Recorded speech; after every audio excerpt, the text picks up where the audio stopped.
मी आपलं सर्वांचं ज्ञानामृत क्लासेसमध्ये स्वागत करतो. आपण पाहत आहोत मॅथ्स 1 मधील चॅप्टर नंबर 3, त्याचं नाव आहे अर्थमेटिक प्रोग्रेशन, अंकगणिती श्रेणी. आतापर्यंत आपण प्रॅक्टिस 3.2 किती एक्झाम्पल पर्यंत पोहोचले. आतापर्यंत आपण एक्झाम्पल नंबर 5 सोडवलेत. आता एक्झाम्पल नंबर 6 आणि 9 आजच्या व्हिडिओमध्ये पाहायचे. अतिशय सोपा कन्सेप्ट आहे. फॉर्म्युला तोच राहणार आहे. फॉर्म्युला इथे मुद्दा म्हणून लिहितो, Tn = A + n-1 × D. Okay, हा फॉर्म्युला असणार. ह्या फॉर्म्युल्याच्या मदतीनेच आपण सगळे एक्झाम्पल ह्या प्रॅक्टिस सेट मधली सोडवणार आहोत. काय सांगतो, Tn म्हणजे शेवटचं पद, A म्हणजे पहिले पद, n काय सांगतो मी कितव्या नंबरला आहे त्या एपी मध्ये, D काय सांगतो माझा सामान्य फरक किती आहे, मी कॉन्स्टंट आहे, दोन टर्म मधला फरक किती आहे तो फाइंड आउट करायचा आहे. एक्झाम्पल नंबर 6 अतिशय सोपं आहे. बघा आता एक्झाम्पल नंबर 6 मध्ये काय दिले, क्वेश्चन 6 घेतोय. कारण काल आपण पर्यंत काय पाहिलंय, क्वेश्चन 6 घेतोय आपण. काल काय पाहिलं बाळांनो माझ्या, काल पाहिलं पहिली 5 एक्झाम्पल. बघा, फाइंड हाऊ मेनी म्हणजे काय number, how many 3 natural numbers are divisible by. 3 अंकी संख्यांना, नैसर्गिक 3 अंकी संख्यांना भाग जाणाऱ्या 5 ने भाग जाणाऱ्या संख्या किती. संख्या किती म्हटलं की, संख्या म्हटलं की काय असणार आहे, नंबर. n किती नंबर येणार आहेत म्हणजे काय, n बरोबर.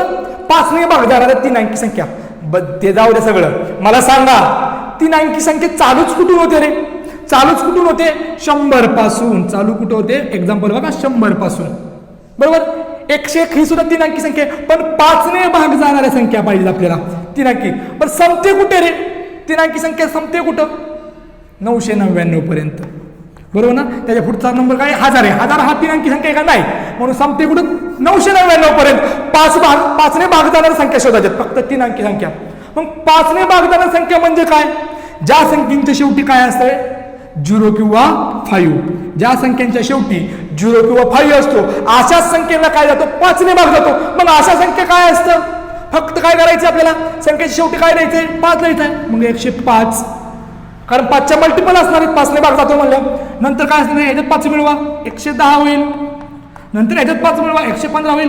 असं करत करत गेल्या शेवटचा अंक 3 अंकी संख्येतला काय, 999 आहे, बरोबर. शेवटचा अंक काय ह्या एपी मधला 999 आहे. पण थोडीच शेवटचा अंक 0 किंवा 5 आहे. मग ह्याच्या शेवटी काय द्यायचं आपण, 999 ही 5 ने भाग संख्या का नाही, 0 किंवा 5 येतोय का, मग 998 बघा 8 येतोय, 97 बघा 7 येतोय, 996 बघा 6 येतोय, 995 घ्या 5 आला. म्हणजे सगळ्यात शेवटची 3 अंकी संख्या काय, 5च्या पाड्यातली किंवा 5 ने भाग जाणारी 995 आहे. एपी तयार झाली आपली, ही एपी आहे. त्यांनी डायरी सांगितलंय, काय सांगितलंय एक्झाम्पल मध्ये, find the how many 3 digit natural number are divisible by 5. एक एपी दिली आहे, ती एपी 5च्या डिव्हिजिबल मध्ये, म्हणजे 5 ने भाग जाणाऱ्या संख्यांची एपी आहे. अंकगणित श्रेणी 5 ने भाग जाणाऱ्या संख्यांची आहे, पण 3 अंकी संख्या नॅचरल आहेत. त्या नॅचरल संख्या कोणत्या आहेत, बाय गिव्हन कंडिशन नुसार 3 अंकी संख्या चालूच कुठून होतात, 3 डिजिट नंबर स्टार्टेड बाय 100. पण 5 ने भाग जाणाऱ्या मला पाहिजे तो. मग 5 ने भाग जातो कुठं, मी 7वी 8वी जाऊन पोहोचतो. मग मला 7वी 8वी सांगते, टेस्ट सांगते, त्याची टेस्ट कसोटी 0 किंवा 5 असेल संख्यांच्या शेवटी, तर ते 5 ने भाग जातो. 100च्या पुढं 0 आहे, 105च्या पुढं 5च्या पटीत म्हणजे 5 मिळवत जायचे पुढं, 100 मध्ये 5 मिळवत 105 करून 5 मिळवत जायचे, 115 असं शेवट आला 999 पर्यंत. 999च्या शेवटी 0 किंवा 5 नाही. 97ला चेक केला, 96ला चेक केला, 98 चेक केला, त्यांच्या दोघा कुठे 0 किंवा 5 सापडला नाही. मला सापडला 995 नंबर. ओके, मला एपी मिळाली. अशा पद्धतीने आपण काय मिळवणार आहे, एपी मिळवणार आहे. डायरेक्ट लिहितो आता तुम्हाला, हाऊ मेनी नंबर्स म्हणजे किती नियम आहेत, अशी संख्या किती आहेत ते काढायचे तुम्हाला, n फाइंड आउट करायचं आहे. बघा आता एपी बाय गिव्हन कंडिशन म्हटलं तर त्याला दिलेल्या अटीनुसार एपी काय असणार आहे, बाय गिव्हन कंडिशन. कंडिशन काय दिली आहे आपल्याला, कंडिशन काय दिली परत एकदा वाचतो, 3 digit natural number are divisible by. 3 अंकी संख्या 5 ने भाग जाणाऱ्या काय कंडिशन, ते दिलेल्या अटीनुसार the AP is A.P is the अंकगणित श्रेणी ही काय आहे, 100. मी आधी सांगितले 100 कशी येते, ही 105 110 115 4 पदं काढतोय अँड सो ऑन. शेवटचं पद काय मिळेल आपल्याला, 995 मिळालेलं. हा झाला तुमचा ए. ह्या दोघांतला फरक म्हणजे 5 ने भाग जाणार आहे म्हणल्यावर 5च फरक राहणार आहे. आणि हा शेवटची टर्म म्हणजे काय असतो, TN असतो 995. आपण हियर इथं लिहूयात, हियर येथे एची व्हॅल्यू झाली 100 बरोबर. आपल्याला डी फाइंड आउट करायचं. डी म्हणजे काय, T2 आधी लेट करावं लागेल. याच्यात लेट करून घेऊया अगोदर. लेट T1 100, T2 105, T3 आपला 110, T4 आपला किती येतो and dot dot dot dot dot dot किती येतो 115 आहे. ओके चला आता TN पण आहे आपल्याकडं अँड सो ऑन. असं तर मला थोडंसं कॉमा करून अँड सो ऑन. ओके पण TN मला माहिती आहे ए किती, आता ह्यालाच ए म्हणतो आपण, हाच ए झाला. डी काढायचं आहे आपल्याला. डी काय आहे, कोणत्याही दोन कॉन्सिक्युटिव्ह टर्म्समधला, कोणत्याही दोन कॉन्सिक्युटिव्ह टर्म्समधला फरक येतो. T2 मायनस T1 घेऊयात. T2ची व्हॅल्यू 105, 105 वजा 100, 105 मधून 100 गेले किती राहिले 5 राहिले. डीची व्हॅल्यू आली 5. आता आपल्याला TN दिला आहे, लास्ट टर्म दिली. लास्ट टर्म मला माहित नाही हा एनची संख्या कितव्या नंबरला 995 मी मोजलेच नाही, तेच मोजायचे मला. हा 1 नंबरला आहे, हा 2 नंबरला आहे, हा 3 नंबरला आहे, 4 नंबरला आहे. मधले किती नंबर वाहून गेले मला माहित नाहीत. डायरेक्ट 995 शेवटचा नंबर दिलाय, म्हणजे ही लास्ट टर्म आहे. शेवटचं पद्धती किती 995 आहे आणि आपल्याला फाइंड करायचा आहे N. N is a question mark. एनची व्हॅल्यूच नाही की किती नंबरला आहे. ओके तोच एन आता आपण शोधणार आहे. ओके चला इथं लिहूयात, इथं सोडवूयात. अतिशय सोपा कन्सेप्ट आहे. एन फॉर्म्युला लिहूयात. देअरफॉर तोच formula TN is equal to A plus N minus 1 into D.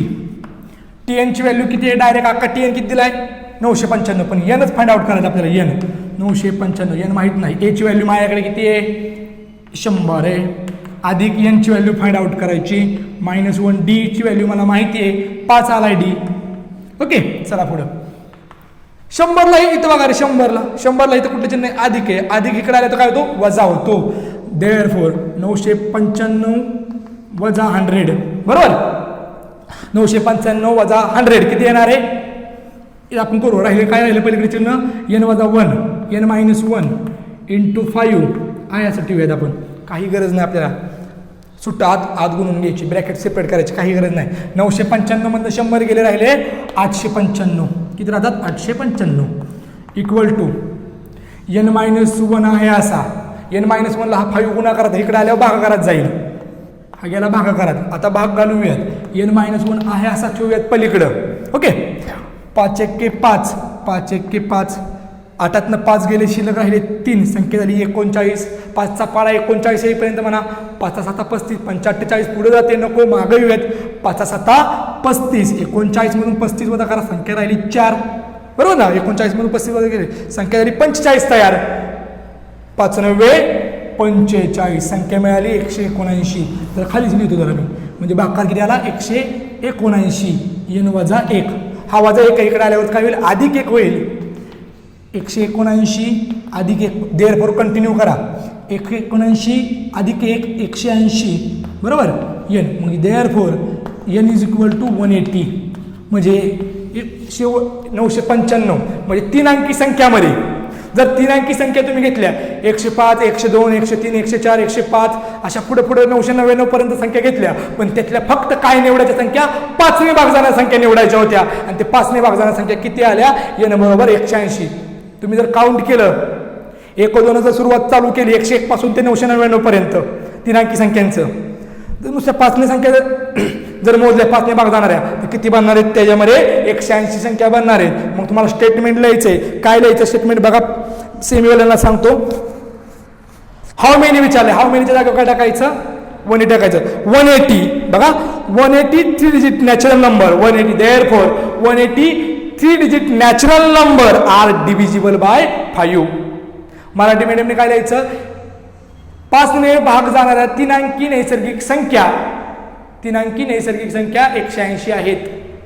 5ने भाग जाणाऱ्या नैसर्गिक 3 अंकी संख्या 5ने भाग जाणाऱ्या नैसर्गिक 3 अंकी संख्या 180 आहेत. ओके एक्झाम्पल अशाच टाईपचं एक्झाम्पल 9वं एक्झाम्पल आहे. क्वेश्चन 6 या अशाच टाईपमध्ये जायचं आहे आपल्याला. क्वेश्चन 9 सोडवायचा आहे. ह्याचा एकदा स्क्रीनशॉट काढा. किती 5ने भाग जाणाऱ्या संख्या किती मिळाल्या आपल्याला 3 अंकी संख्या 180 मिळाल्या. ओके असाच क्वेश्चन नंबर आपल्याला सोडवायचा आहे 9 विद्यार्थी मित्रांनो. याच टाईपमध्ये इरेज करतो मी, तुम्ही स्क्रीनशॉट काढून घेत चला. किंवा समजल्यावरती आहे असं न बघता लिहू शकता तुम्ही. इतकं तर सोपं आहे. फक्त एपी समजली पाहिजे, काय फाईंड करायचे ते कळलं पाहिजे. ओके, अतिशय सोपा कन्सेप्ट चालला आहे, अतिशय सोपा. 9वं एक्झाम्पल सुद्धा सेम असंच आहे. इन द नॅचरल नंबर, नैसर्गिक संख्येचे तिथं सुद्धा फ्रॉम म्हटलं की पासून असतं. फ्रॉम काय 9वं एक्झाम्पल चाललंय, question number 9. From 10 to 10 to 250 250 10 ते 250 मधील हाऊ मेनी परत हाऊ मेनी म्हणजे यांनाच काढायचं आहे. How many are divisible by 4. How many divisible by 4? 4 ने भाग जाणाऱ्या संख्या शोधायच्यात आपल्याला. 4 ने भाग जाणाऱ्या संख्या कुठून? 10 ते 250 दरम्यानच्या. 10 ते 250 दरम्यान. 10 पासून संख्या चालू होतात, 250 येऊन संपतात. असं लिहायला सुरुवात केली आपण. 10, 11, 12, 13, 14, 15, 16 असं लिहायचं. 250 पर्यंत लिहायचं. 250 पर्यंत लिहायचं. ओके, 250 पर्यंत संख्या लिहिली आपण. पण 4च्याच पाड्यातल्या लिहायच्या किंवा 4नेच भाग जाणाऱ्या संख्या शोधायच्यात आपल्याला. किती त्या? आता 4च्या पाड्यात 10 असतो का रे? नसतो. ही संख्या कट. एपी तयार करतोय आपण. 11 असतो का? ही संख्या कट. 12 असतो. 4 त्रिक 12. 13 पण नसतो. 14 पण नसतो. 15 पण. 4 चौक 16. म्हणजे 12 नंतर दुसरं काय मिळणार आहे? नंबर 4. म्हणजे 4च्या मल्टिपल असणार आहेत. म्हणजे काय असणार? दुसरी संख्या 12, 16 नंतरची संख्या 20 मिळणार आहे. 4 पंच 20 नंतर 24. असं करत 250 पर्यंत आलो. 4ची कसोटी काय सांगते रे? शेवटचे 2 अंक जर 4च्या पाड्यातील असतील किंवा 4ने भाग जाणारे असतील तर त्यात कोणतीही संख्या असू दे, 10 अंकी असू देत, पण शेवटचे 2 अंक जर 4ने भाग जाणारे असतील तर त्या अख्ख्या संख्येला 4ने भाग जातो किंवा 4च्या पट्टीत असते ती संख्या. आता 50 हा 4च्या पाड्यात असतो का नाही? 49 असतो का? 50 नंतर 49. 50 तर नसणार 4च्या पाड्यात. 49 असतो का नाही? 48 असतो. 48 असतो कारण 12 चौक 48. 4च्या मल्टिपल मध्ये 48. म्हणजे शेवटचा अंक काय असणार आहे? एपी मधला 248 असणार आहे. एपी आपल्याला काय सांगितली? बाय गिवन कंडिशन नुसार डिव्हिजिबल बाय 4. 4च्या पाड्याची संख्या किंवा 4ने भाग जाणारी संख्या घ्यायची.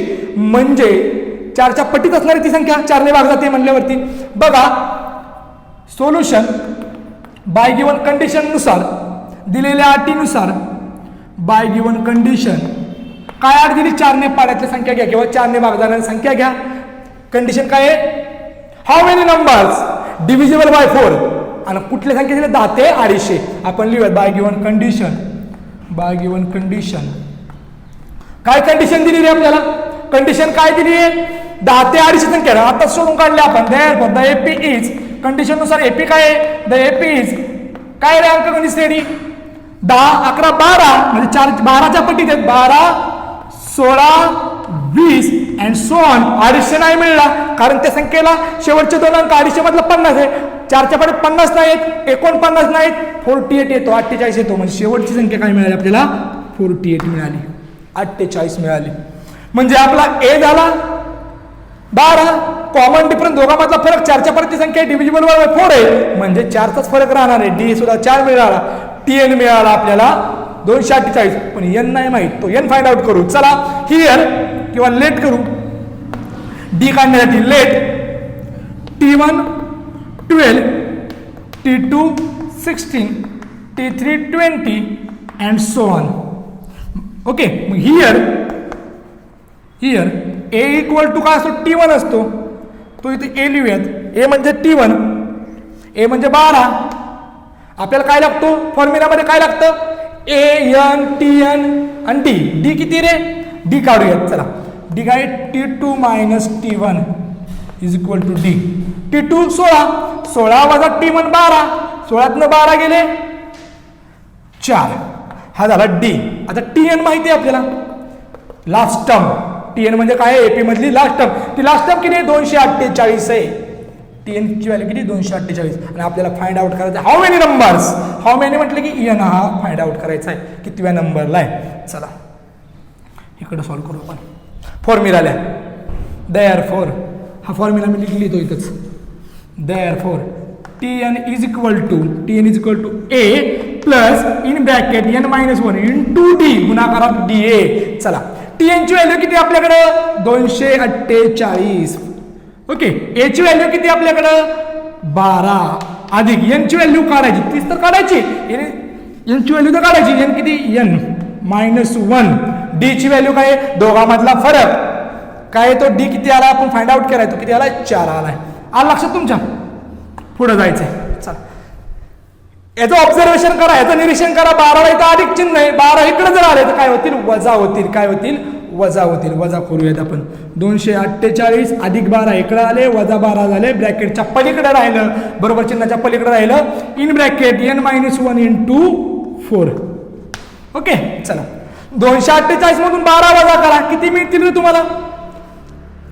48 मधूनच 12 वजा करा, 200 किती मिळतील तुम्हाला 36 मिळतील. 236 equal to therefore n -1 into 4. ह्या अख्ख्या संख्येला ही एक संख्या आहे ब्रॅकेटमध्ये, कारण n ची व्हॅल्यू जर असती 10 असते समजा, सपोज 10 घेतली, 10 वजा 1 9 संख्या होती ब्रॅकेटमध्ये. म्हणजे ब्रॅकेटमध्ये एकच संख्या आहे, ही संख्या गुणिले 9 4 आहे. मग गुणाकारात 4 आहे, इकडे आल्यावर काय होईल भागाकारात जाईल. देअरफॉर 236 भागिले 9 पलीकडे राहिले n -1. ओके 4 ने 236 ला भागा, 4 ने 2 ला भाग जातो का नाही. मग पुढची संख्या घेतो आपण 23. 4 1 4, 4 पंचे 20. 23 मधनं 20 गेले, शिल्लक राहिले 3. ओके संख्या झाली 36 तयार. 4च्या पाठी 36 आहे का आहे. 4 9 36 भागाकाराला 59. भागाकाराला 59 बलीकडे राहिलेलं n -1. हा वजा 1 इकडे आला की आपल्याला हाऊ मेनी नंबर्स मिळून जातील डिव्हिजिबल बाय 4. चला वजा 1 आहे 59 अधिक 1. 59 अधिक 1 म्हणजे झालं सॉरी इकडे राहिला n, हा वजा 1 इकडे आला अधिक झाला. 59 आणि 1 60. 60 is equal to n. Therefore आपण n इकडे घेऊयात. n इज इक्वल टू 60 म्हणजे 4च्या पाढ्यातील 10 ते 250च्या दरम्यान किती संख्या आहेत, किंवा 10 पासून ते 250 पर्यंत किती संख्या आहेत 60 संख्या असणार आहेत. कसं लिहायचं स्टेटमेंट. स्टेटमेंट कसं लिहिणार बघा. हाऊ मेनी विचारले किती लिहिणार तुम्ही 60 numbers are divisible by 4. Okay अजून काय लिहिणार 10 ते 250च्या 10 पासून ते 250 पर्यंत किती संख्या आहेत तुमच्याकडे 60 संख्या आहेत. बघा आपण क्वेश्चन नंबर 6 आणि 9 याच पद्धतीने सोडवला. तिथं काय विचारलेलं डिव्हिजिबल बाय 5, तिथे विचारलेलं डिव्हिजिबल बाय 4. ओके एनच काढायचं. हाऊ मेनी विचारलं की तिथे एन येणार आहे तुमचा 100%. आता राहिलेली 3 एक्झाम्पल राहिली आपली 7 8 आणि 10 ती पुढच्या व्हिडिओमध्ये येणार आहे, म्हणजे उद्याच्या लेक्चरला घेणार आहे. आज इतकंच विद्यार्थी मित्रांनो, धन्यवाद.